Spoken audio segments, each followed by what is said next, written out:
guys, Jay. Welcome back to the channel. Guys, this is a crazy time for toys right now.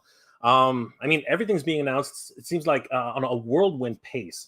Hasbro seems to be talking about Star Wars all the time these days. I mean, why not? It is, of course, the 40th anniversary of Return of the Jedi. Mattel is hitting hard with, of course, their Master Universe brand, their Barbie brands, their Hot Wheels brands, pretty much everything under the sun. Barbie's getting a new movie. She's about to turn 65. She doesn't look a day over 20, and things are just moving fast and just furious right now. It's absolutely crazy. We're probably going to see some Fast and Furious toys, by the way. You just never know. Batman is back. Like, the 80s have just exploded in popularity. It is absolutely nuts right now. And then we get a bombshell that two, and I count them, two of the biggest brands in the world are about to join forces to do something historic. This came as a huge shock to me, and of course, we found out this news from the website and the magazine, of course, the Toy Book.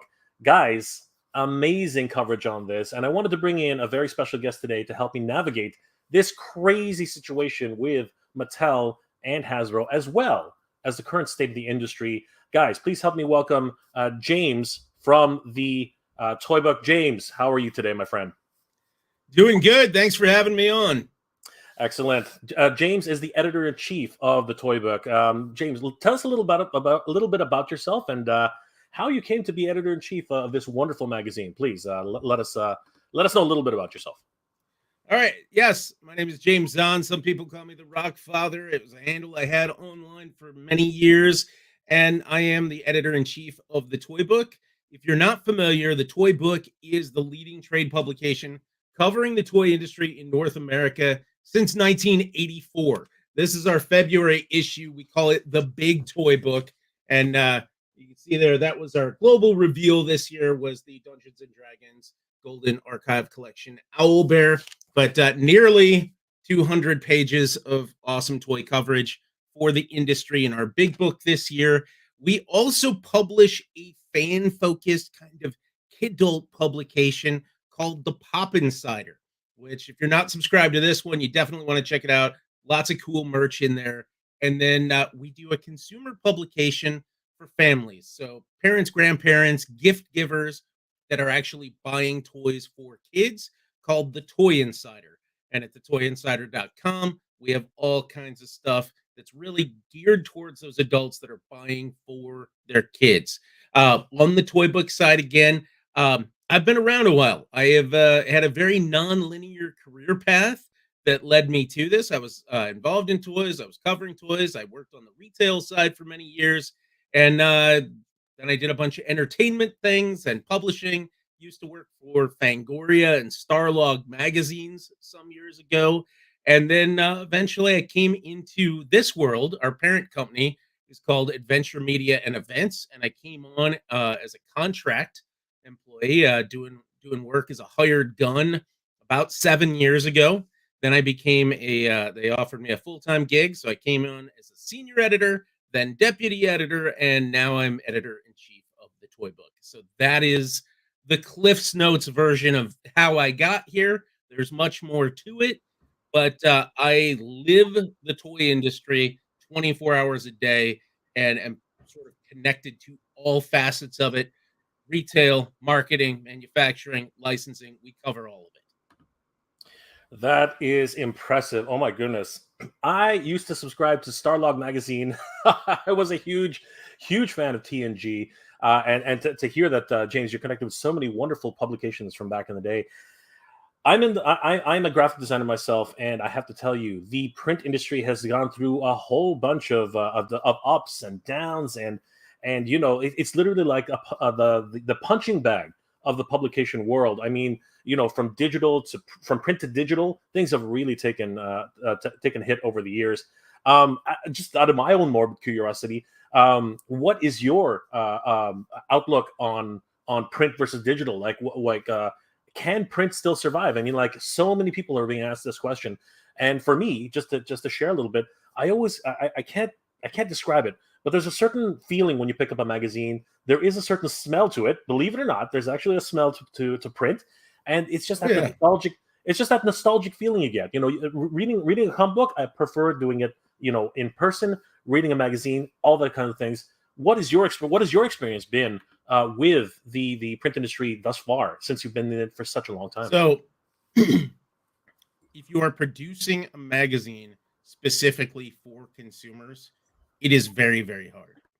If you are in a trade publication business like we are, it's a little bit different. So the toy book is actually growing right now. We're back into growth mode because the industry players, this magazine goes out to all of your retail buyers, your licensees, your licensors, folks that work in the industry in some capacity, and they like to have something in their hand that they can flip through and enjoy and reference all year round. And that is important. So from a trade perspective, and in a lot of ways, I compare like the Hollywood Reporter, for example. I'm sort of like a broken record with it here at work, but um, I look at what we do. Like the toy book is basically the Variety or the Hollywood Reporter of the toy industry.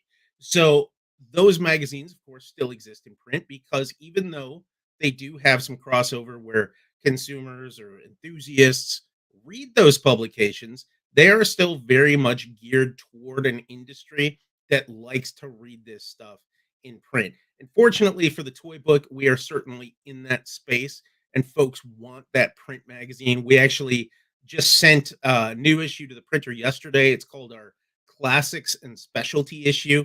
It's classic play patterns and then also specialty retailers. So we're talking independent toy stores, hobby shops, game stores, that type of thing, and products that are really geared towards them.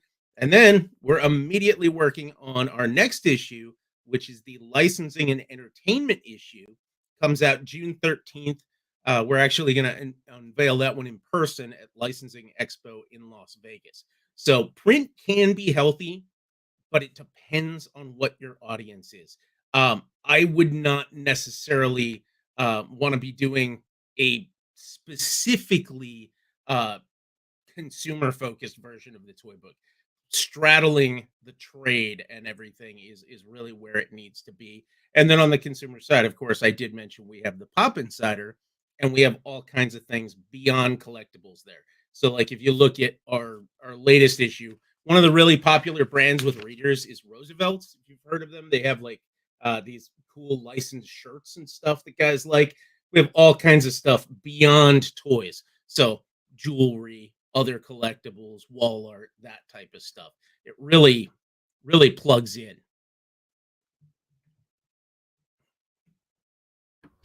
Excellent. The thing about me, since I do have a printing background and I've been in the industry for quite some time, mostly in the new home industry as well as the sports industry, I just seen the whole shift from digital from print to digital, and it's scary. It really is. I mean, like, at one point, baseball cards, hockey cards, all that stuff was on the fringe. It was about ready to die. And then Pokemon came out and Yu-Gi-Oh and all these card games that now Hasbro has dipped their hands into. Like it really re-energized the market, and now baseball cards are at an all-time high. Same thing with hockey cards. It's amazing how cyclical the overall industry can be. But we're not here to talk about print, unfortunately, because even though I love it and you love it too, we could talk about this all day, truthfully. But we're here to talk about toys. Now, I wanted to pick your brain a little bit, Jace, just before we get started. What are some of the hot new toys that you can see coming on the horizon for 2023? I particularly, of course, I'm a Master Universe fan, and my ear is to the ground for that all the time. But with new movies coming out, new properties coming out, what do you see as some of the hottest ticket items that could be on the horizon for the summer and fall seasons? So if we're talking specifically like a collector-focused audience, I'm all in on Masters of the Universe Origins myself. I think that line is pretty fantastic. Movies, this is going to be essentially the biggest entertainment year that we've seen since before the pandemic. So you're looking at, we've got The Flash coming out, which is pretty big. You got Guardians of the Galaxy to an extent, the new Indiana Jones coming out. Then summer, of course, we got Transformers, we got Barbie, then we got Blue Beetle, then we're rolling into fall. And, There's a big line for the new Trolls movie, Trolls Band Together, that's coming out. There's products tied to the new Disney movie Wish that we just saw the trailer for today. There's the Little Mermaid coming out actually this spring. So a lot of different stuff for different audiences tied to entertainment for a change. And we really haven't seen that amount of entertainment driven hype in the toy department since before the pandemic. So that is cool. One of the interesting things from the business perspective that a lot of people do not know about is that in the first quarter of this year, a lot of the major retailers did not really take on new lines in the way that they have in the past. There was so much inventory left over from last year's holiday season that they really had to just work through that inventory without going crazy on the clearance prices. So, odd mix of factors, supply chain issues still, consumer slowdown, of course, economy, all of that. Tons of inventory left over from last year. So, first quarter, very, very strange. This is going to be a very, very interesting year, as you said. And of course, you're a Master Universe fan. I'm a Master Universe fan. And then, of course, getting into the main topic of today, things just took a crazy turn. Did you see this coming, James? Did you know? Did anybody tell you on the inside? I mean, you must have rumblings being in the industry. This has come as a surprise that the Mattel and Hasbro, sort of had this little dance. They're courting each other. They've obviously had something going on behind the scenes. Was this a big surprise to you? And obviously, in terms of movie properties that we just touched on, I think that's one of the main reasons why they decided to do something like this. There's a Barbie movie coming out. There's a Transformers movie coming out. What led up to this huge historic thing? I mean, has this ever happened before? Have these two behemoths ever actually joined forces? What's your take on this? These two have not joined forces in this way before. They have joined forces with a lot of other toy makers. Like if you look at Hasbro, for example, they license out a ton of merchandise. So you get, and Mattel does it too. So like Super 7 did Masters of the Universe, but they also do G.I. Joe, that type of thing, licensing relationships, those happen. Now, between these two toy titans, no, it's a lot like Coke and Pepsi deciding to work together. You would say it's never going to happen. Well, that's sort of like what's happening here right now. Now, was I surprised? Not as much as some, and the reason for that is our publisher, Jackie Breyer, attended Spielwarenmesse, which is the huge international trade fair that takes place in Nuremberg, Germany, on the cusp of January, February every year. They were already showing some of the co-branded products behind the scenes. So it was all no pictures, NDA, can't talk about it. They existed. She saw them. So we knew something was going on. But at the end of the day, it's really just a no-brainer to give people what they want. And a game like Monopoly, for example, there are countless versions of that, some of which Hasbro makes in-house, some of which they farm out to another company called the OP, which used to be called USA Opoly, and they do all kinds of license crossovers. You can get LOL Surprise Monopoly, Squishmallows Monopoly, Super Mario Brothers, and then, Metallica, Britney Spears. You can get Monopoly, all of those. Conversely, Mattel has been doing the exact same thing with Uno for all of these years. There's hundreds, if not thousands, of different Uno decks you can get. So at the end of the day, what's out there that people really want? Maybe you want Barbie Monopoly. Maybe you want G.I. Joe Uno. That can only happen if they work together. So that's sort of where we're at. And I think the collaborative products that we're going to start seeing come out, I've seen some of the wish lists from people. I sort of have my own wish list. I can tell you that the majority of what people are throwing out there as far as ideas, not in the cards right now. Probably will never happen. Certain things might, like we're going to see Transformers Hot Wheels next year. those are already in development. Their team at Hot Wheels has already been working on those. So they are coming and people are going to dig them. But this is really starting in the game aisle. This is going to be great. Yeah, and a lot of people have been throwing out some great ideas. Pardon me. We've been seeing some amazing custom figures that are or concepts that people have just been throwing around like crazy, and I'm super excited what's possible.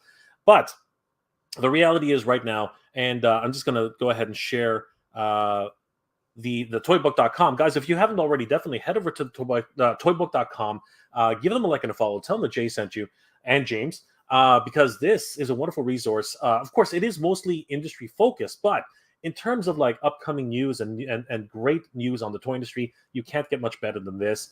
Of course, we did have the article, which we're talking about right now, where Mattel and Hasbro are going into a co-licensing pact to create co-branded toys. Now, Uno has been around for a while, and it's actually reached the public consciousness in a lot of ways, because if we look at a lot of TikToks and a lot of different YouTube shorts, we see a lot of people doing these little Uno reverse cards, on restaurants, and like getting stopped by cops and police officers, and doing reversal little jokes like that. And it's that kind of public consciousness that allows for brands like this to exist beyond when they were started back in the 70s and 60s, 70s, and even bring it all the way forward to 2023.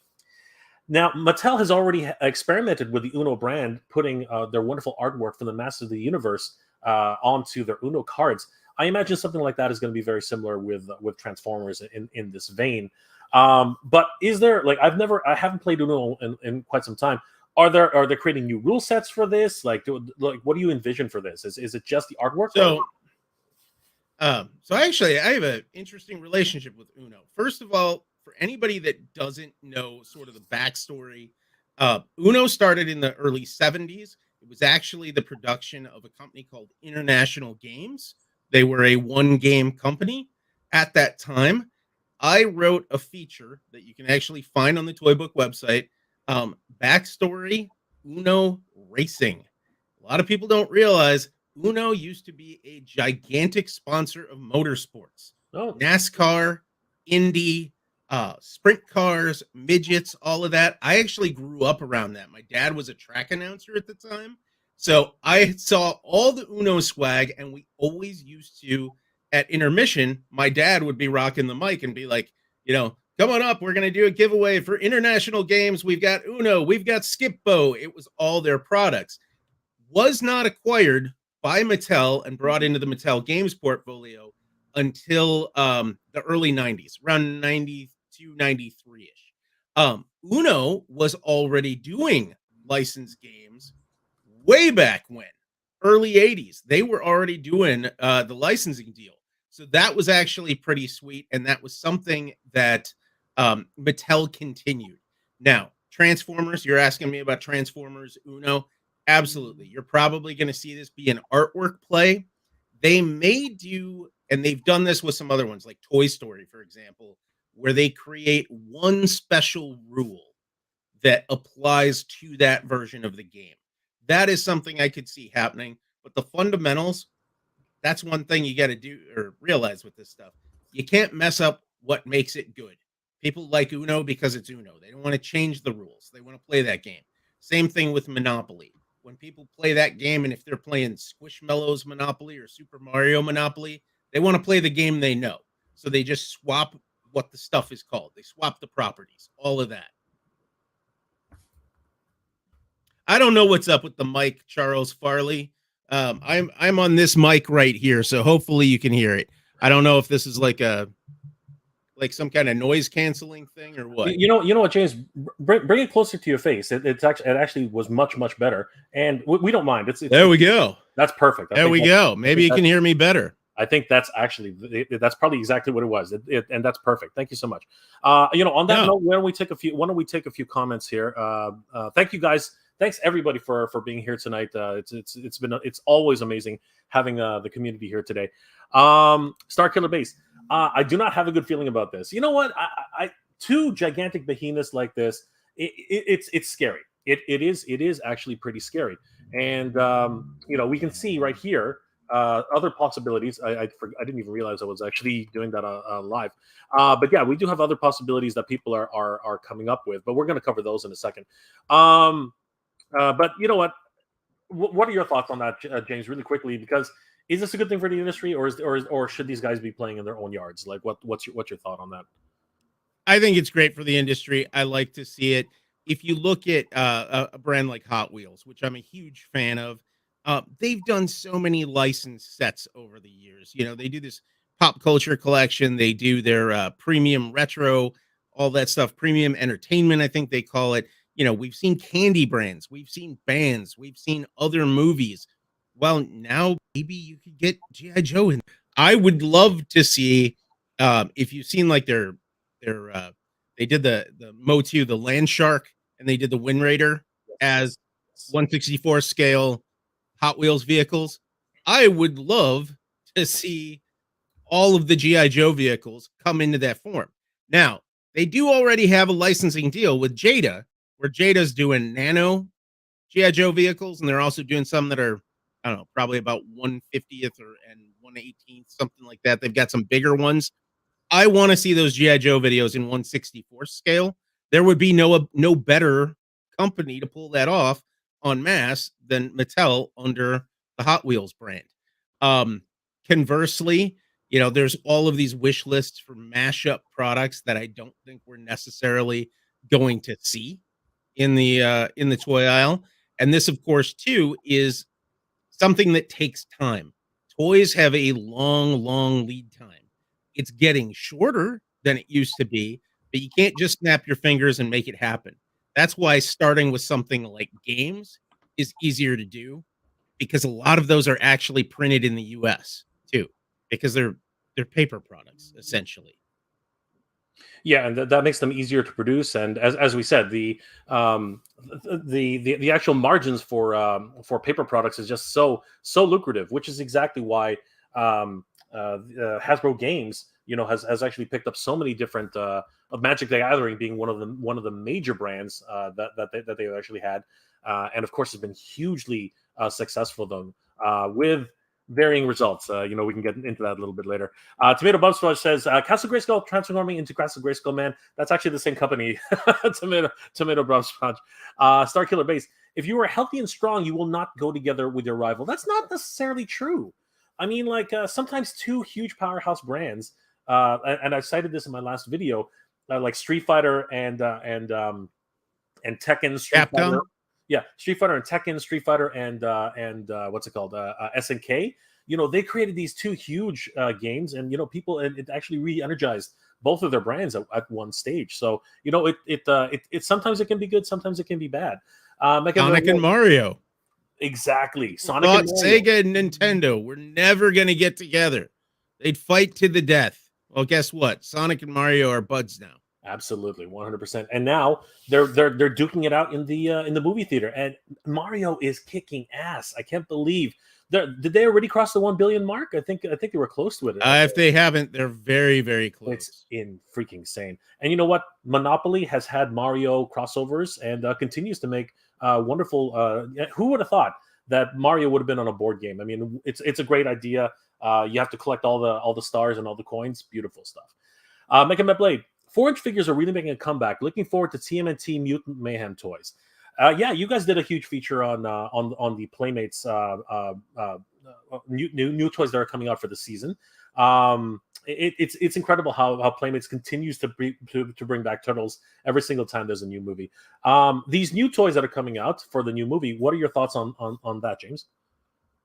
For the Turtles? Yeah, the Turtles. So we actually just put on an event in New York City about a month ago called the Playdate that we did as a joint venture between us at the Toy Book and the Toy Insider, along with the Toy Association, which is the nonprofit that sort of is the umbrella organization that everybody belongs to. And Playmates was there. It was their first public in-person unveiling of those toys, and I think they look fantastic. I've joked actually for a number of years that TMNT means too many Ninja Turtles because everybody and their brother has that license I mean, you and I could probably make our own Ninja Turtles if we wanted to bad enough.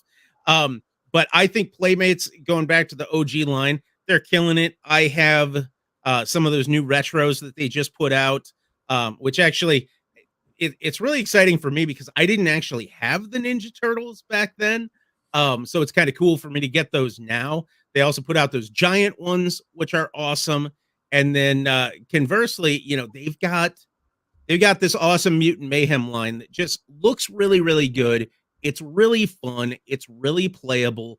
I like to. It is affordable. We're back to talking about $9.99 figures, and this is stuff that kids can play with. And then, of course, collectors will like as well.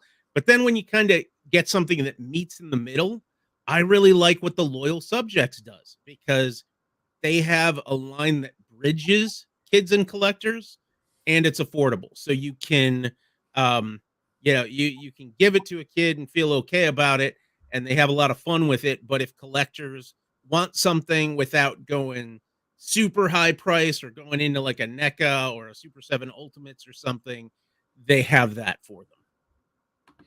Yeah, I also enjoy the Loyal Subjects brand as well. You know, the sometimes they do the blind boxes and things like that. So it's still a lot of fun for kids. You know what?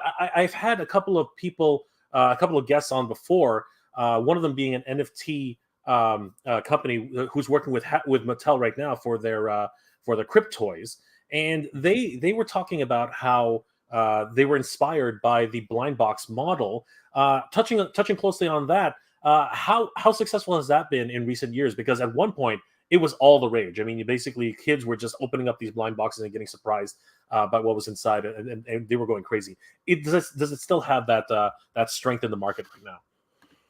Mystery boxes are better for kids, not necessarily collectors.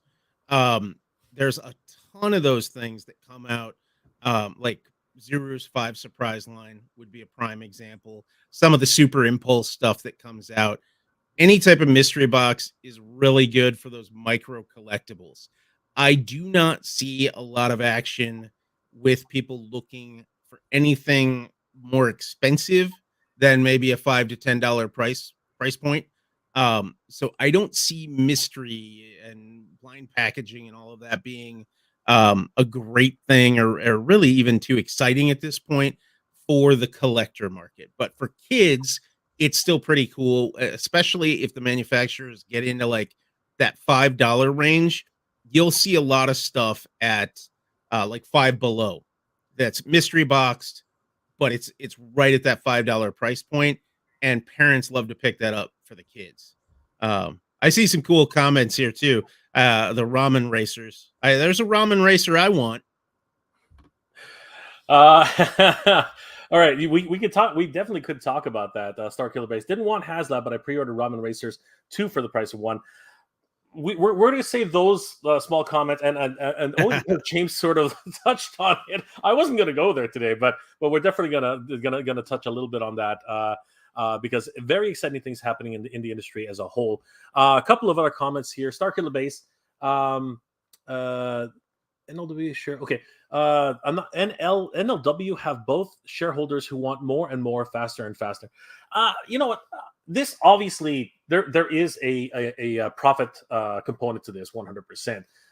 They wouldn't have done this. We're talking about two huge companies. Let's not joke about this. I mean, all companies are in it to make money, right? If they didn't see some dollar signs by doing this, they definitely would not be doing it. I mean, most brands are very, very tight knit and protective of their brands, and I think that there's going to be a lot of oversight on this. Wouldn't you say so, James?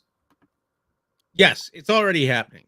But the one thing you have to realize too is that a lot of these people that work for these companies are very creative people. They're very kind-hearted people that really do want to put stuff out into the world that's well received. There's, I guess, converse to some opinions that might be out there. Nobody's really sitting back there like Mr. Burns. Oh, yes. How am I going to get them for more money? That's not really the way that it happens, but they do have to answer to shareholders. So that is why Mattel and Hasbro do what they do, because they have to answer to these shareholders. That is why a company like McFarlane or MGA Entertainment or Jazzwares can somehow get product out a lot of times quicker, have more newness on the shelves, and keep it moving because there are just less layers involved and they're not answering to those shareholders. So even when you come out to like pricing and stuff, um, why is a Hasbro figure $24.99 when this guy over here is selling it for 20? A lot of that has to do with, okay, the guy selling it for less is actually just eating it on the bottom line with the profit because they can, and because a shareholder's not gonna like try to raise a stink and get them fired because of that $5. That's what the major companies are facing. They can't make certain decisions and cut their profit in the way that we would like them to necessarily as buyers, consumers, fans, whatever. Um, so it's there's just a lot to go with it. Starkiller Base says, I collected my whole life 3.75 inch, but Hasbro way of doing things has stopped me collecting Star Wars. Went into Mode 2 since the beginning of Origins, but hoping Mattel will not do the same, or else I will turn my back also. I see where you're coming from, Starkiller Base. The decisions that have been made by Hasbro and by Mattel, let's not get this twisted. For any company to actually become profitable, they have to do repaints. They have to do slight alterations to characters. They have to do characters like Faker, who is basically just He-Man and colored a different way. Anti-Eternian He-Man. They have to do these things in order to turn some sort of profit, right? Now, of course, we're talking about thousands upon thousands, tens of thousands of toys. But the reality is that if we don't see these new figures, which some of them have become fan favorites, Faker's a huge fan favorite in many ways. But James, what's your opinion? Because there are a lot of people out there who are very critical of the way the Star Wars team over at Hasbro has handled their marketing budget and as well as their tooling budget. Like a really good example of that is Black Chrysanthemum. I think that's really one where the first one was not what the expectation of the fans was, but the second one seems to be making fans fall in love with Star Wars all over again. The big thing to consider there is, first of all, no one knows what their marketing budget is. No one knows what their tooling budget is. You never will. You just won't be privy to it. You can have an idea, but you're just not going to know. The other factor is that, and if this is very specific to Star Wars, if you look at how certain things happen within that range, they are not just making those decisions on their own. They have to go through the behemoth that is Disney and Lucasfilm and get layers and layers. Again, I keep talking about that layers and layers of approval. That's what happens with these bigger companies. So there is a disconnect. And I think the bigger issue with Star Wars specifically, in my eyes, is that they do not have the product releases in sync with the entertainment at all. I should have just been able to go out and buy Mandalorian season 3 stuff if I wanted to while that show was streaming brand new. Shouldn't have to wait until spring of 24.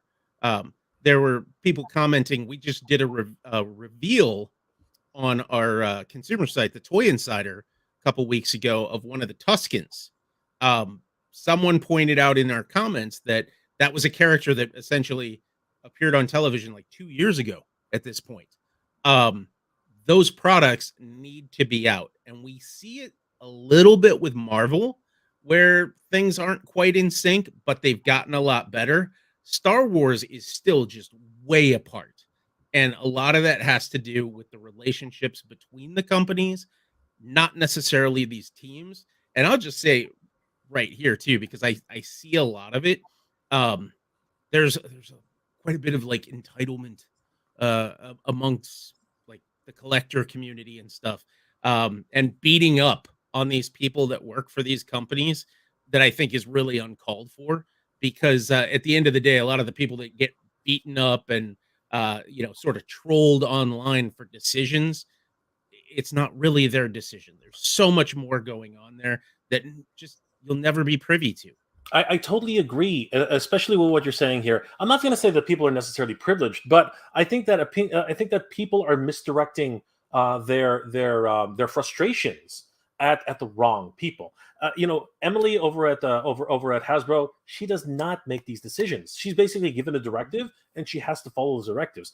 But what she's done with that in terms of the GI Joe brand has been exemplary. I mean, it is kicking ass right now.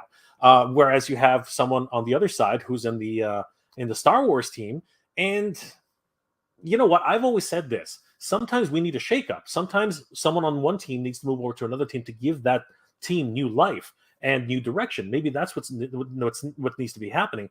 But you shouldn't be blasting these people on Twitter. You shouldn't be blasting these people on Instagram and all the social media. These are just people. And you know what? Some people just need to chill sometimes, because really these people are just the face of Hasbro. They're not making the final decisions. As well put there, James. Interesting comment from Starkiller Base. Both Hasbro and Mattel shares are half of what they were, and numbers don't lie. You know what? We could talk about that all day long. Unfortunately, there have been a number of layoffs. There have been a lot of initiatives by corporate executives saying that they want to double their profits while keeping the same number of their audience intact. But you know what? Everything has its own reasons for doing that. But James, what's your take on that? Like, is that a fair assessment? Like, is it all about the almighty dollar for Hasbro and Mattel, and that's the reason why things are being cut and people are losing their jobs? Like, it's spacious. It's very, very spacious. The bigger picture here is that all of this has happened before. You can go through the pages of the toy book and find it's a very cyclical industry. You will find stuff from 5, 6, 7, 10 years ago, even longer. Mattel's doing layoffs. Hasbro's doing layoffs. All of these companies overexpand in the good times and have to contract in the bad. We are coming off of this whole pandemic era that skewed the numbers, not just for the toy industry, but all of it, the retail industry, every consumer product sector you could possibly imagine. And they got skewed. And in some cases, the toy industry enjoyed great success that they didn't really do anything to achieve. It was just like, hey, 2020, people are locked inside. They need to get new toys while the family's out getting groceries. Hey, you know what? I'm at Walmart picking up groceries. They got an end cap of games. I'm going to buy that game. That is what created the huge sales boom of 2020, which rolled over into 21, then even went a little bit into 22. And the one thing no one I don't see anybody talking about anymore is everyone seems to have forgotten that the government was giving people free money essentially for 2 years, where people were getting those checks. And that money was just going on things. It was just getting spent on stuff. So the toy industry greatly benefited. Toys, games, puzzles all had huge spikes. It went in waves. And now we're back to the world is pretty much normal. People are starting to go out and do things again. They're going out to eat. They're going to the movies. They're traveling. They're not spending as much on buying stuff. And I think that's sort of where that skew happens, where they hired a bunch of people and now they're firing a bunch of people. And this has all happened before, maybe not at the same level because we didn't have a pandemic before. That's a wonderful point. Sorry, that's an interesting. I didn't mean wonderful point, but that is a very good point. Unfortunately, just like it is with seasonal hiring for like restaurants and for retail, unfortunately, when the season is over, things have to regulate back to where they were before, and you don't need all those people for that full-time position anymore. It is, no matter what, shocking, to see that especially the headlines and things like that. We're also seeing things from Funko, the dumping product. I keep saying 3 million. It was actually it was $30 million in product. Is that correct, James? Like, it was. That's another one too, that it just keeps getting misreported everywhere, and everybody just grabs the clickbait headline and goes with it. It's like it's all going to the landfill. That was the headline that I kept seeing. Yeah. because people took it out of context and didn't include the follow-up, which is that it's being recycled. I actually have video of some of it from when this happened the last time in 2019. It's in one of my articles at the Toy Book. I don't remember which one offhand, but it's in one of my articles. I have video of them destroying all those collector core boxes from 2019. So this has happened before, but they specifically said in that call that they were dealing with a very green third-party vendor to recycle this stuff. So they're going to keep as much of it as they can out of the landfill. Does it make it right? No, it does not. But to say, oh, it's all going to the landfill isn't actually true. Yeah, but here's the other thing. I do want to, not that I'm giving Funko a pass, but let's just be perfectly honest. This is a common practice in the industry. If you are holding on to too much merchandise and you cannot, and it's costing you more money to hold on to it than to dump it, or to destroy it, or to recycle it, whatever that may be, it happens all the time. And I mentioned this in my own live stream when I did this. If you would be appalled at how much food McDonald's throws away at the end of the night every day. We're talking about tons and tons of food at each at restaurants all over the country. And the reason they do that, and you know what, a lot of people are like, well, why don't you just give it to the homeless? Why don't you just donate to food banks? Somebody made a good point to me on the stream, saying that there are actually laws against doing that in certain states. That food cannot just be given to people because of health concerns, right? Because again, it's been out for a certain amount of time. People might get sick, they might die, and then McDonald's is liable for that product. It's their product, and that's actually the reason why it has to be dumped in a responsible manner, similar to what we're talking about here with Funko. And like James said, now with toys, especially licensed products, that's where it gets really tricky, because Funko can't just say, oh, I'm going to donate pallets of these to some organization. They actually, in the terms of the licensing agreements, and again, this is industry standard. Funko, I'm not saying it's right. I don't think it's right, but this is just the way the business runs. The licensing agreements specifically state that if this product is not sold, it has to be destroyed, and they have to get, the licensor has to receive a certificate of destruction to prove that that product does not exist anymore. It comes out to devaluing the brands, and also the fact too of that who is paying for that license. If it's destroyed, they're not paying that fee to the licensor. But if it's out there in existence, they have to pay that. And that comes, we have to be specific on that as well, James. It's about protecting the integrity of the brand. If the brand looks like it's not selling, right, to a certain degree, that really damages the brand as a whole. So if all of a sudden somebody took a photo and said, look at all of these, in that landfill, and they say, look at all of these Stranger Things pops that never got sold, all of a sudden people are like, oh, is Stranger Things not popular anymore? It starts this wave and this psychological thing. Sorry, go ahead, James. Yeah, I think another one of the factors that people really need to look at is the fact that none of this is mutually exclusive, as they say.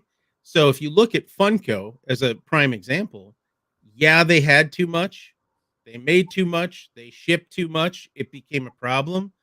But even though they lost money, look at their actual sales numbers from last year. They were still up double digits. So that proves consumer demand and collector demand, if you pair the two, it's still there for the product they want to buy. It just happens they made too much of the other stuff. And I'm seeing some of these comments, and they're exactly right. Starkiller Base with this thing about Valaverse, that's exactly what I'm talking about. Bobby can hold his line on that pricing because he's not answering to a shareholder.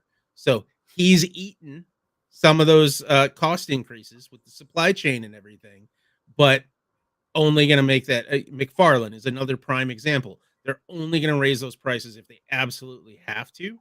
And there's a lot of up and coming toy companies, but the big ones are not going anywhere. They're just going to keep evolving. Absolutely, and there's a lot of questions and concerns about the major brands, but a lot of people are talking, especially in the chat right now, about the smaller brands. We do have, where was it here? Here we go. Starkiller Base again. The smaller companies make great stuff for the great price and really listen to the fans to make a better product. Is my opinion. Here's the thing. If you're a small company, you have to listen to your audience. If you don't, it's pretty much death on paper. I mean, like the reason people buy your stuff is because they are interested in it, right? And I totally agree with you, especially with Valaverse. I mean, he came out of Bobby Vala came out of nowhere, right? Was used to work for Hasbro, used to work for Mattel, right? He's a wonderful sculptor, a wonderful artist, and decided that he could do something in the industry a little bit, maybe better, maybe with a little bit more ingenuity. And he's proving the fact that smaller companies can actually make a difference. And we touched on this as well. And again, it's another hot take from Starkiller Base. Ramen Racer, since we're going to talk about this, they are doing something which is unique. Let's put it that way. And they are proving that things can be done on a certain level. There's been a lot of controversy on the idea that HasLab. Well, let's touch on that then, since we're on that scale, James. HasLab, should Mattel Creations, should they be doing crowdsourced projects? Is it ethical for these guys to be doing it, or is it just another part of their business? Because these are what they call "quote unquote" dream projects that normally would not even be on the table if it wasn't for HasLab or Mattel Creations. It's one of those multi-layered questions again, but yeah, ethical. Of course, it's ethical. They can do whatever they want with their business and the products that they own. If an awesome crowdfunding project means that you're going to get something you wouldn't otherwise that you really want, absolutely, and that's why this works so perfectly. If somebody really wants something like the Eternia playset, they are going to back it. It's going to happen. Not enough people wanted, the Dodge Charger, the Ghost Rider thing. It's just not going to get made. That proves it right there. One of those lightsabers Hasbro offered that didn't fly, or that Rancor.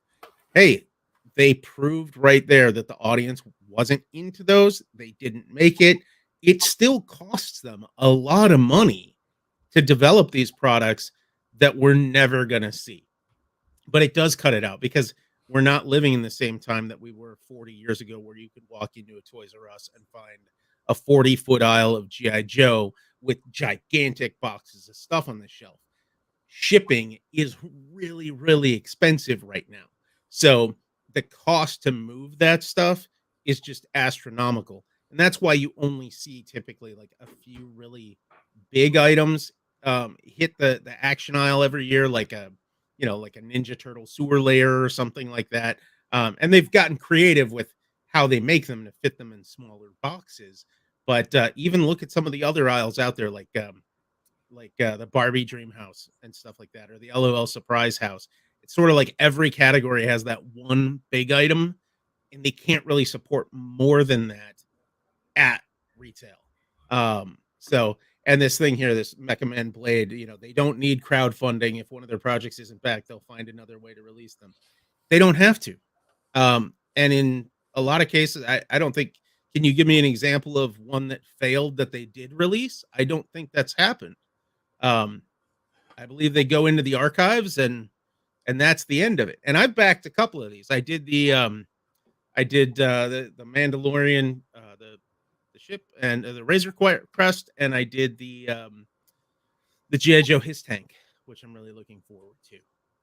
Well, okay, so it's funny you should mention that, because I do actually cite the second HasLab that was sorry.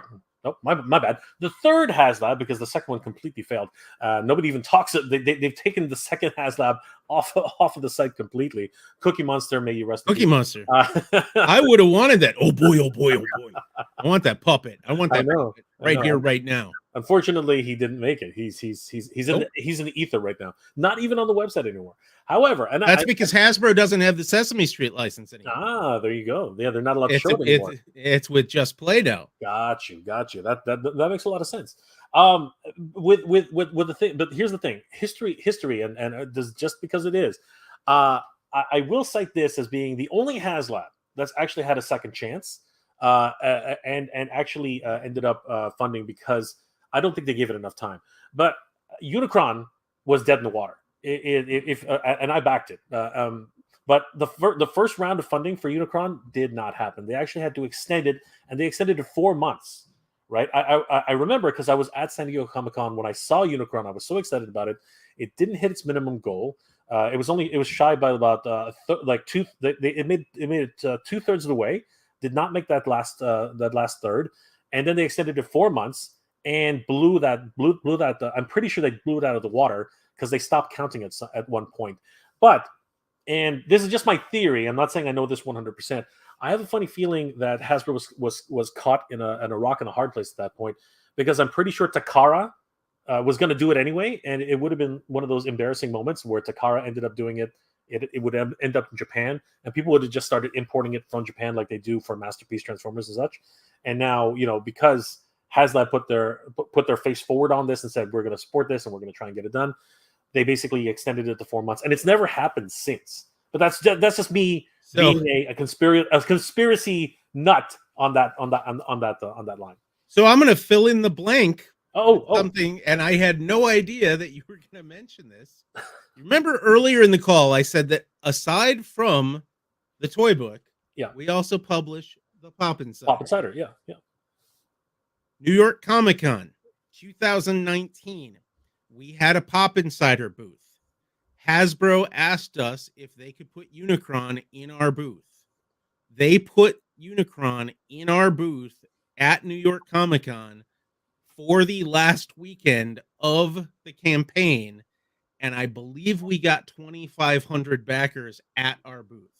That's excellent. So they did sort of like push it across the finish line, and it just so happened by accident you're talking to a guy that works for the company that they brought it to our booth. So if you look up online, if you Google it, I think we actually have pictures of it in a Flickr. There's video. I saw it. Like, a lot of people were. We had it at New York Comic Con. Hasbro actually put 2 glass cases in our booth, and they sent a guard to stand there with it. And they moved that. And Star Killer, thanks for the comment on the toy book. I really appreciate that. The next issue will not be as long, so it'll save your wife's printer a little bit. The new one we sent to the printer was 109 pages, I think, versus we were at about what were we, 160, or no, I'm sorry, we were at 268 pages for this one. So that's a lot of toys. It's a wonderful read, and you know what, guys, archive versions are interested in taking a look at the toy book. You can actually take a look at the PDF version, which is available to download. Of course, if you do subscribe to the toy book, you will get it, when it's actually published. And again, they've got a lot of great articles in here. Just looking at the index alone, you can see that it's chock full of amazing, question and answers for the industry, new and upcoming toys, new and upcoming featured toys from multiple companies, and of course, you can see all the great stuff being showcased by the advertising and everything that's coming fast and furious, stuff that I've never even heard of, to be perfectly honest. I didn't know there was a volcano playset from National Geographic. That's crazy. I did see those growing your own crystals, though. That was really cool. I remember doing that when I was a very young kid, back in my grade school days. But yeah, a wonderful publication, bar none. As a matter of fact, this particular issue for Master Universe fans was instrumental for giving us hope. I like to call it. Because this particular issue, if it ever catches up to me, I don't know why it's just having a little bit of a lag here, but that was the issue. Actually, it just came back up. That was the issue where you had a small focus on the up and coming Masters. I'm just trying to find the page. I think it was 2 something. Let me just see if I can catch up here. I actually covered it in my video a little while ago. I left a comment on that video. I appreciated that. Yes, you did. And it was here it is. I found it. No, that's Construction Toys. It's back a little bit further back. I know it's around here somewhere. Anyway, yeah, I was super excited to find out about that article, and specifically for the Snake Mountain, which has just been announced. James, did you have an interview with Mattel on that? Like how did you guys get the scoop on that? Because no one else. Well, I was supposed to go to that Masters of the Universe 40th anniversary shindig that they had in El Segundo Yep. last fall. I actually got COVID and I didn't get to go. Oh, I'm But sorry. we work directly with all of these folks. So Mattel submits product for inclusion in the toy book. So does Hasbro. They do this all the time. And then they basically send us a list of new products, new photos, and we decide ultimately what's going to go in here. So the page you're looking for is page 118, which I'm 118. holding up here, which that one, we had Snake Mountain on there. We also had the Minecraft Creator Series Camp Enderwood, and then we had a Jurassic Park. But there's all kinds of stuff that shows up in the toy book. And sometimes there are things in the toy book that don't actually make it to retail. Because again, our primary purpose, I was going to say focus and purpose, and I said focus. Our primary focus is getting in front of retailers to get them hyped up about these products. So, as far as I'm concerned, this did its job because we 100%. got the Snake Mountain coming across the finish line and coming to retail this year. Absolutely, JG. Thank you for the $1 super sticker, my friend. You're amazing.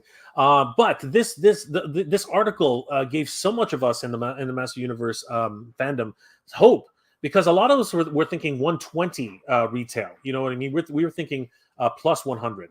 And with this article stating that it was MSRP $79.99, most of us, it blew our minds, because we were like, oh my god, it's sub 100. This is going to be amazing. And then Tuesday,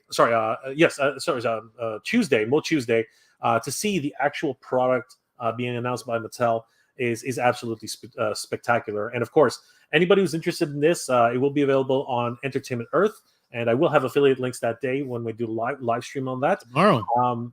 Yes, exactly, tomorrow.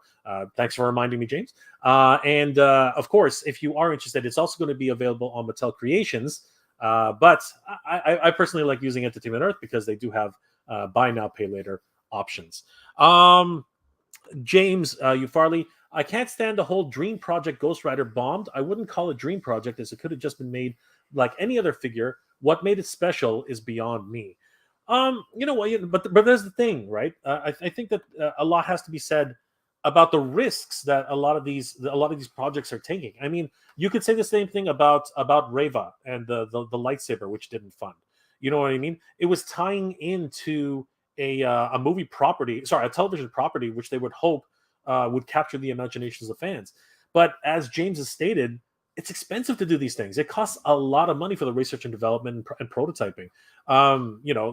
These things are not cheap. They have entire teams dedicated to making this whole thing work. I mean, the part count on the Ghost Rider Engine of Vengeance alone, it's got to have over 100 parts, and it must have been incredibly expensive to produce. There's also if you compare that to, say, the Ramen Racer. Now, I don't know for sure, but I don't think Ramen Racer pays for all of their licenses. They have some cool stuff for sure, and I do want that orange Ramen Racer. Just throw that one out there. But Hasbro, if they were making a Dodge Charger, was actually paying the licensor for Dodge, which is Stellantis, I think is what the company is called these days. So they are making that, and they're not just paying Marvel; they're paying the automaker. So there's a lot of things like that, and where Hasbro encounters that a lot is in the Transformers side of the business, because even though they own Transformers, if they want to make Bumblebee a Chevy Camaro, well, guess what? They're paying General Motors to make him the Camaro. That's kind of how that works out. I see Charles here mention Toy Fair magazines. Fun fact on that, if you do not know, a good amount of the people that used to work for that magazine are still in the business, and they either work for toy or game companies. It's, you know what, here's the thing about the print industry. It's actually quite small, because we're all very specialized, you know what I mean, and a lot of the writers can collaborate with each other, and you can see that in the articles that they actually help to make. MIS1 says if they would have priced Snake Mountain at 120, it would have shelf warmed at retail. You know what, a lot can be said by many things, but yes, I think that 120 might have been a little bit. But you know what's included with Snake Mountain is pretty damn good. I personally, just me being me, I would have done a 120, but that would have been my cap. I would have been out at 130. I would have been out. I would have had to wait until it went to Ollie's or something like that. That's just unfortunate. That's the way that is. But the move that they've made to make it $80, literally the same price as Castle Grayskull, I think it's a masterstroke. I think that the two accompanying pieces that have to be together, they did what they had to do to get that done. It's an incredible move in my. I don't know for sure on this, but I can tell you too. There's sort of the back end side of the business.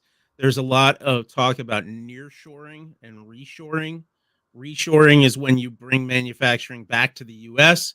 Nearshoring is when you get the manufacturing moved to a destination close to the final destination of the product. I do not know if this is the case, but Mattel is in the process of ramping up its manufacturing in Mexico again. And a lot of their big items, again, we get back to shipping stuff. They make Fisher-Price Power Wheels. Those have become nearly impossible to affordably ship from Asia. So like those are actually coming out of Mexico right now. Same thing, Barbie Dream House, big box. You can only fit so many in a container. Those are coming out of Mexico right now. So it is possible that they might be doing Snake Mountain there, but I do not know that for sure. So I can't definitively say that, but maybe that's some of the pricing. Maybe some of it's coming there.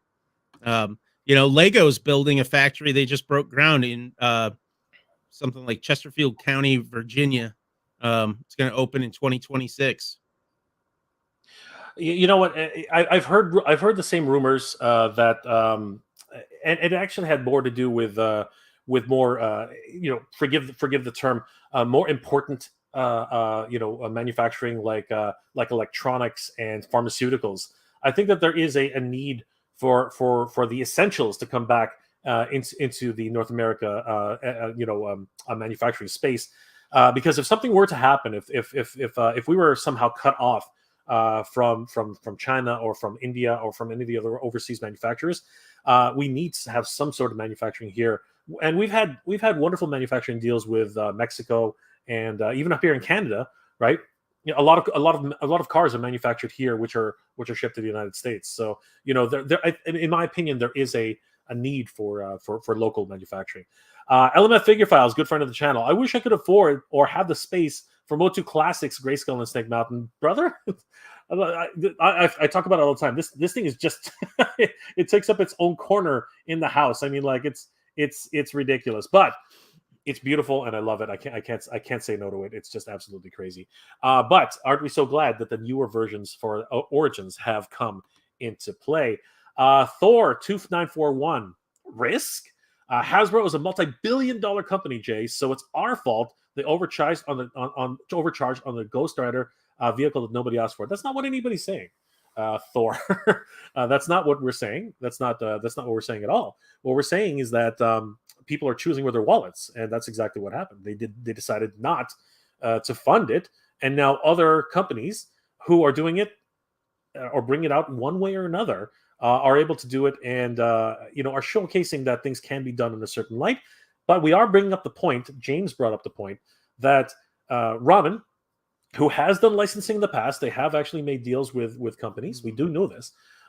This one is their project, and I'm going to believe it that in that particular format, and they're doing what they need to do to get it out. So the thing is that it's gotten a lot of attention from the fan community, and it seems as if it's going to become a success. Now, oftentimes, and I will say it this way, smaller companies sometimes to get attention will do some outrageous things to actually showcase to other companies that, hey, we're a player in this market, and maybe, as we talked about with Mattel and with Hasbro, maybe you want to consider partnering up with us for the next time as well, because we can make this happen.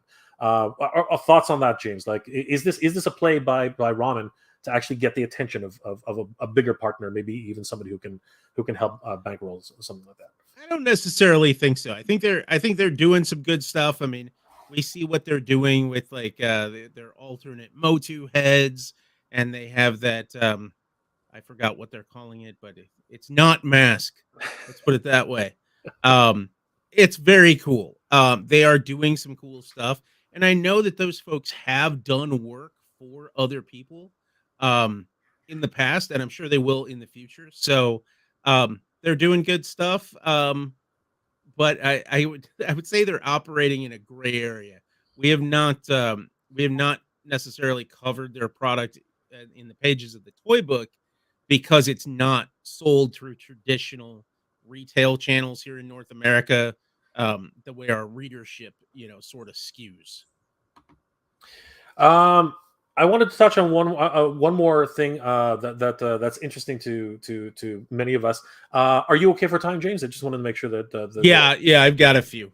Okay. So Nobody's yelling at me yet. Let's put it that way. All right, so let's touch on this last subject, because honestly, I think a lot of people are interested in this. The oopsie, as we're talking about crowdsourcing, there are a lot of wonderful crowdsourced projects on Kickstarter as we speak, and for smaller companies who are just making their mark, this can be an incredibly wonderful opportunity for several ones. We just talked about Bobby Valla.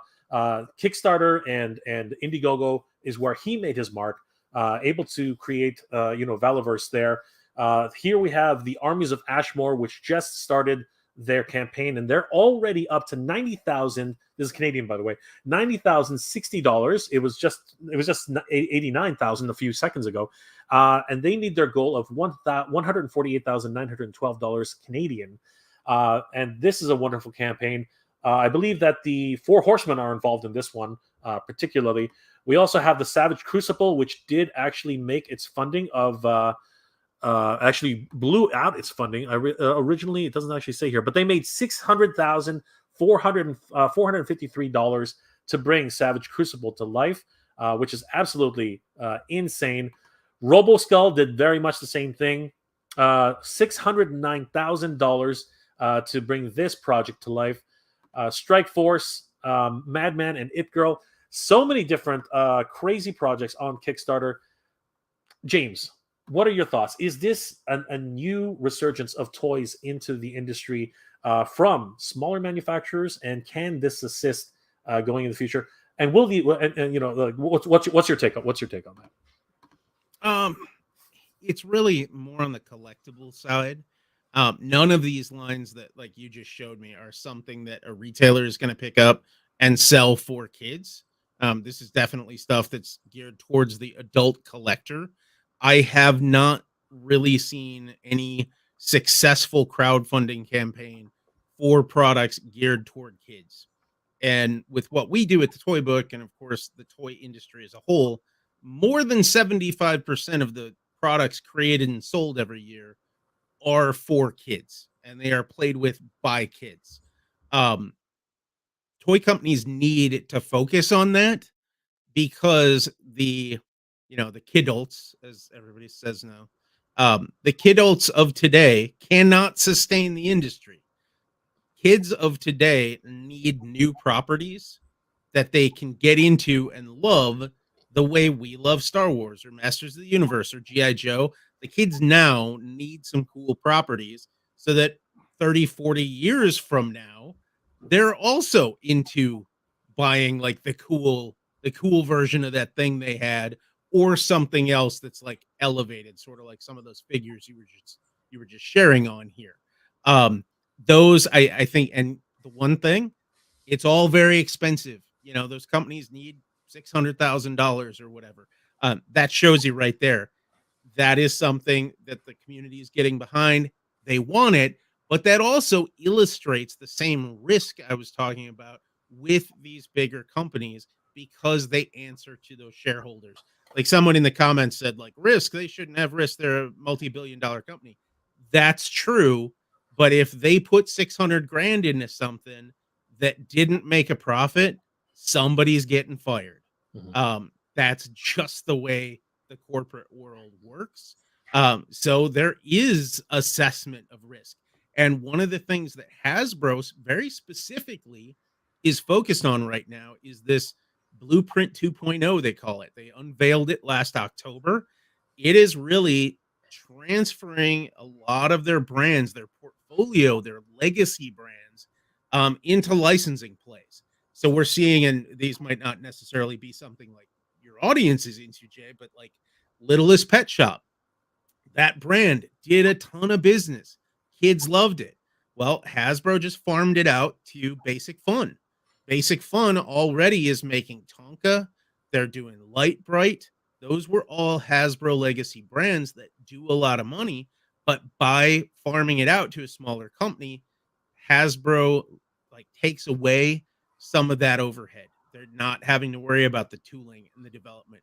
Smaller companies going to do it. They're going to make a great product. Hasbro's going to cash the check. Similarly, too, they just did Easy Bake Oven. They're farming that one out. They've got some other ones, so you're going to see more of that as they focus on. Right now, this morning on their investor call, they were really hyping up the ones we keep hearing about: Dungeons and Dragons, Magic the Gathering, Transformers, Play-Doh, Peppa Pig. Those are like what they're really focused on right now. And the one piece that was in their deck that I included in my coverage at toybook.com that I haven't seen picked up anywhere else is they specifically noted in their handout this morning that G.I. Joe grew in the first quarter. Wow. That's impressive.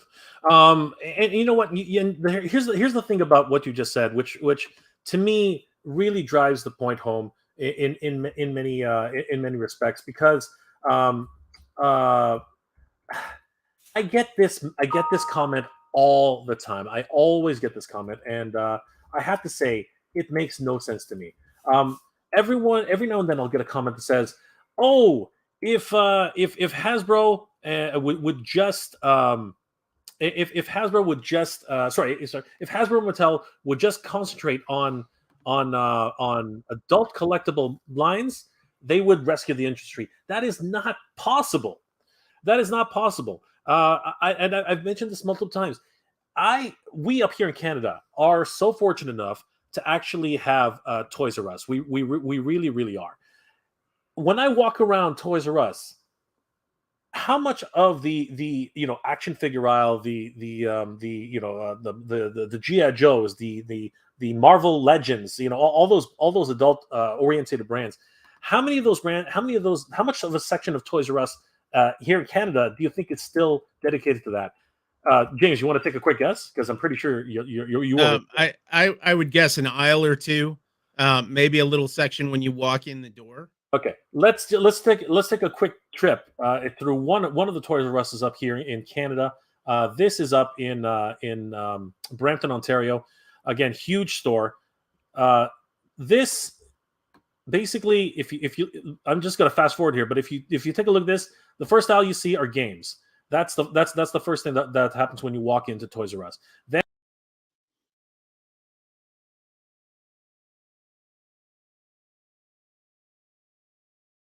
did we lose Jay?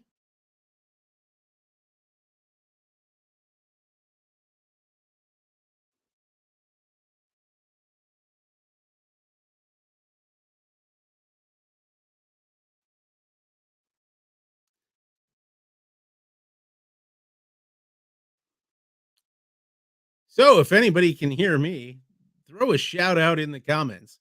I think that I'm somehow by myself and the actual host of the show is gone. So yes, allow me to keep you entertained while Jay comes back here. I don't know how he killed his feed, but yes, Dave, not all adult collectors. That is exactly correct. These stores have to cater to everyone, and the manufacturers have to cater to everyone. All right, if I'm in charge now, what do you guys want to know? There he is. I got cut off. There he somehow. is. I got cut off somehow. I was taking it off. I'm telling you, this stream has been wonky. It has These been. people, these people want us to talk about Pinkertons. Oh, okay. So what I said about G.I. Joes, this was sort of buried in Hasbro's presentations this morning. They send out every time they do earnings. So they have their earnings release, they have an earnings presentation, and they do an earnings call.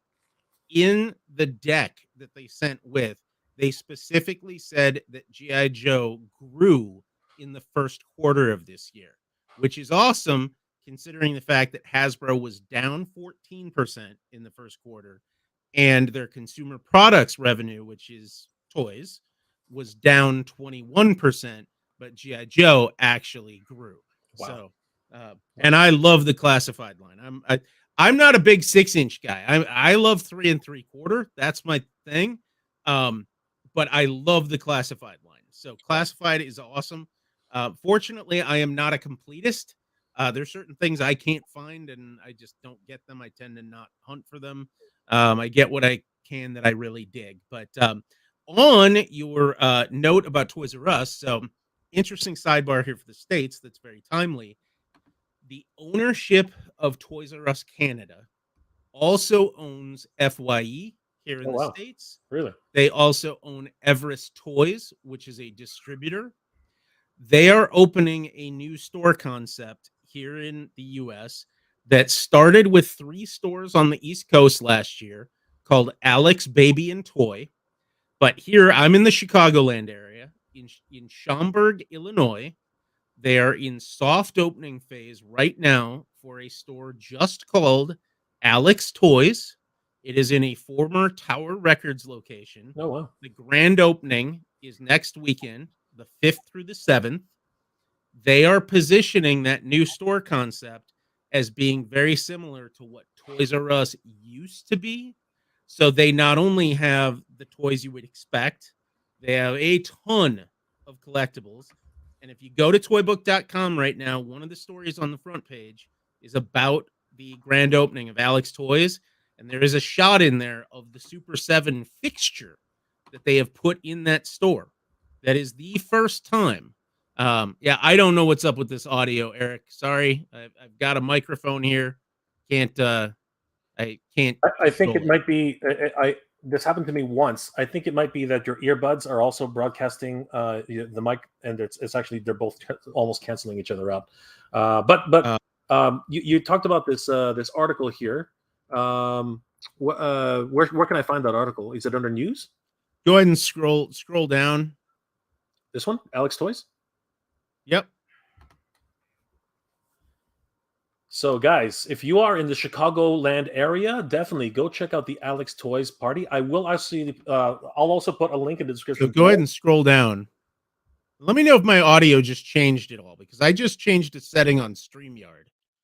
But that's a Super 7 fixture. Honestly, James, it's much better now. Is it better now? It's much better now, actually. That's not my normal. I do a lot of TV. From this office using this same setup and don't run into a problem. StreamYard has not been playing nice today. I just checked this. There was a box on here that says adjust mic volume and I unchecked it. So hopefully that works. Wow, that's apologies, guys. That's yes. So Alex Toys has like the stuff Toys R Us used to have that we just haven't had here in a while. Like they've got bikes and big Power Wheels and play sets and stuff like that. But I'm going to go down there. I'm going to go down there next Friday and see this in person. But they are definitely putting that in there. So this question here from Honor Guard. So the Sesame Street license is owned by Sesame Workshop, the nonprofit that controls Sesame Street. But they license that out to other people. So, of course, Super 7 does have the collector range right now, but Just Play is making the toys for kids. Like they just came out with Dino Stomp Elmo, which is a lot of fun. If you got preschoolers around, Dino Stomp Elmo is definitely something to check out.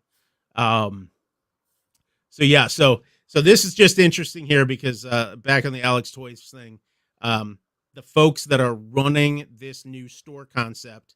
So this will be store number 4 for them.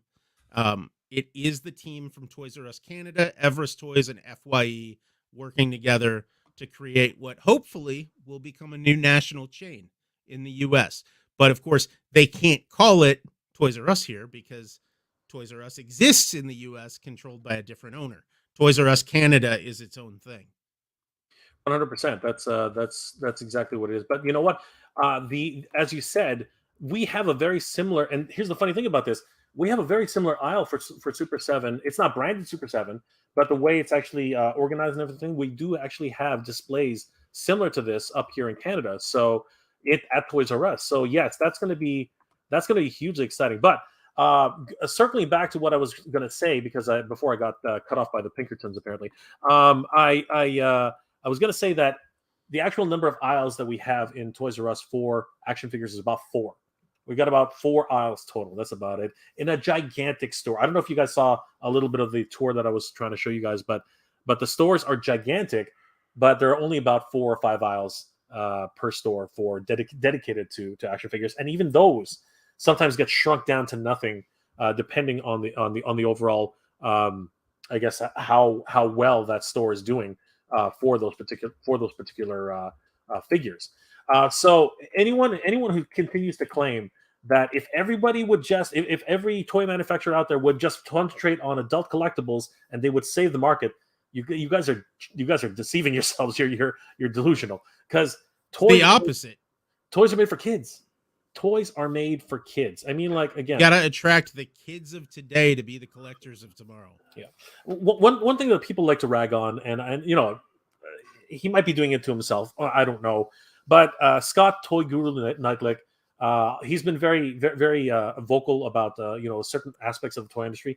But the reality is, he's worked in the toy industry. He's been in the toy industry, and his assertion is that if it doesn't sell for kids, it's not going to sell at all. That's the corporate mentality. That's actually where that resides. You're going to have your collectors markets. Japan is huge. Very popular for collector brands. But we're talking about $100 toys here. We're talking about $200 toys. collectors markets.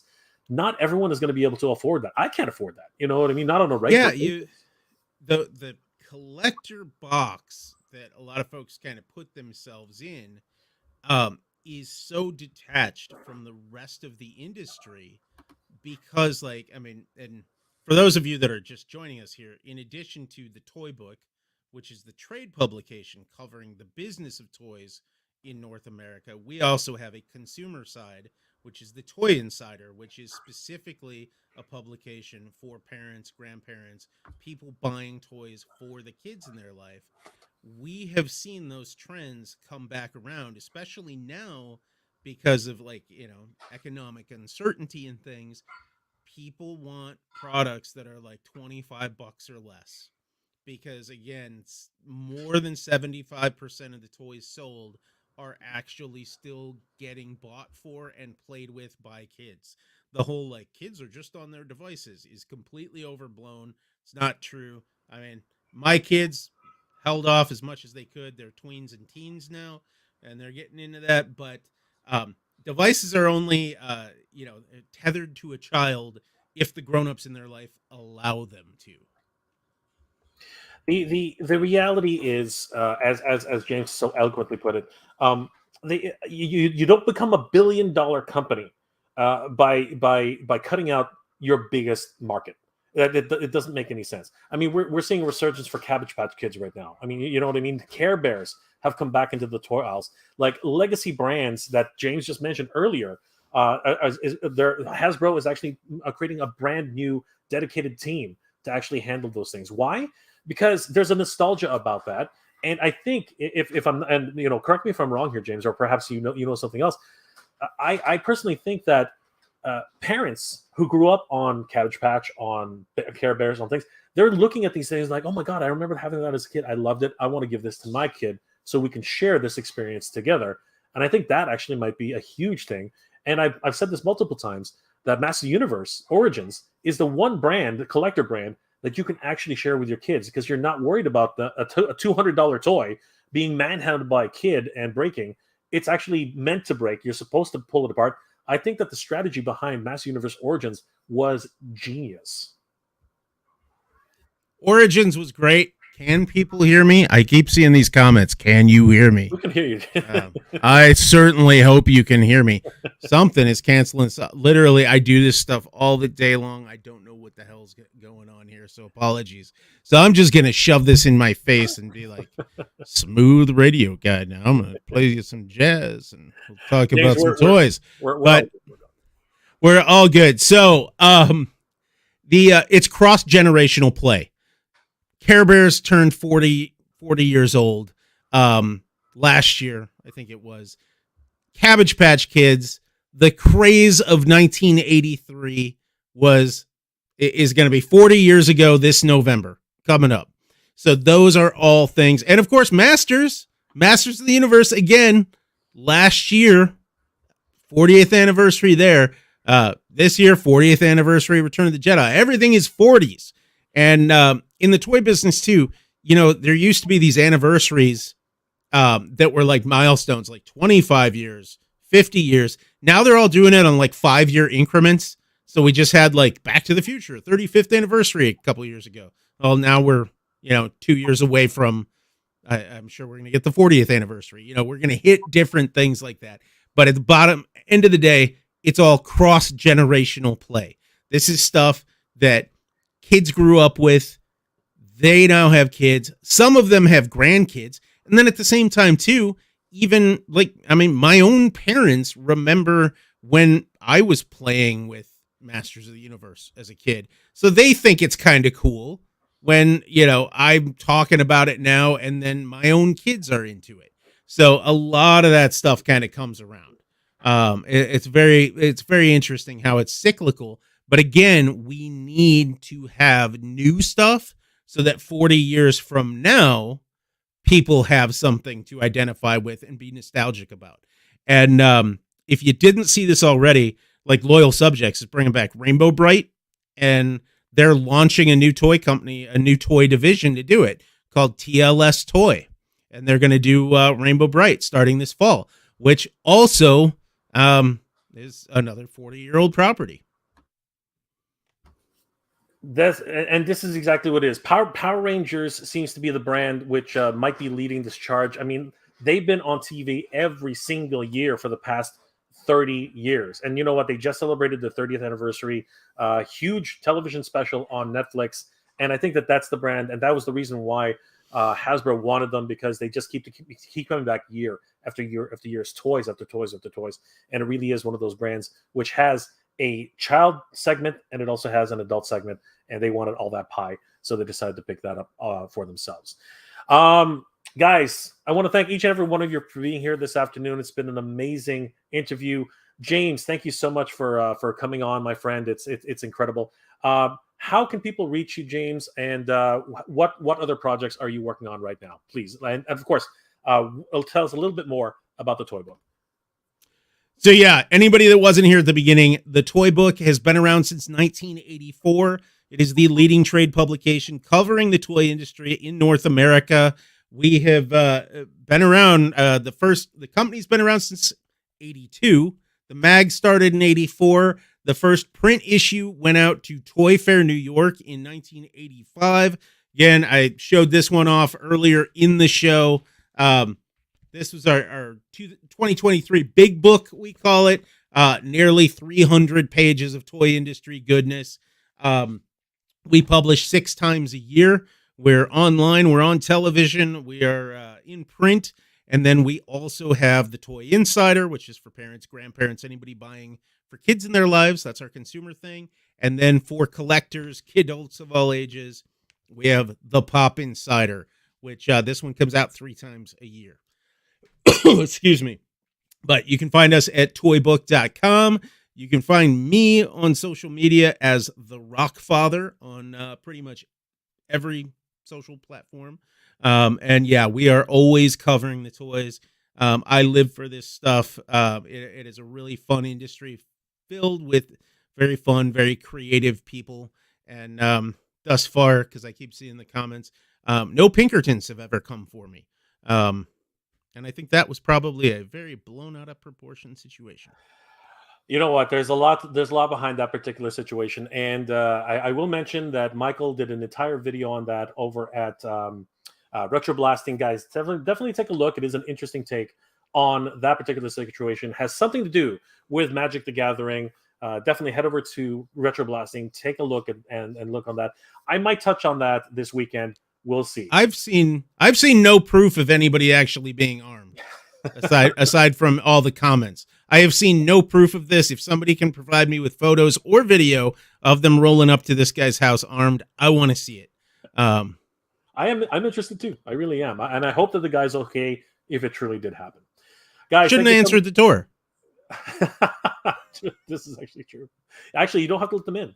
You really don't. No. Guys, thank you again for joining us for this amazing live stream. James, thank you so much for being our guest here, guys. Definitely check out the toybook.com. Make a subscription because you don't want to miss out on some of the great insights that they have. Wonderful articles, and of course, you will be up to date with the toy news all year round. Definitely give them a like and a follow. Tell them that Jay and James sent you. Guys, it's been an awesome time. I hope you guys are all doing well, staying safe. And as always, everybody, thank you very much for watching. Geek proud, everybody. Thanks, folks.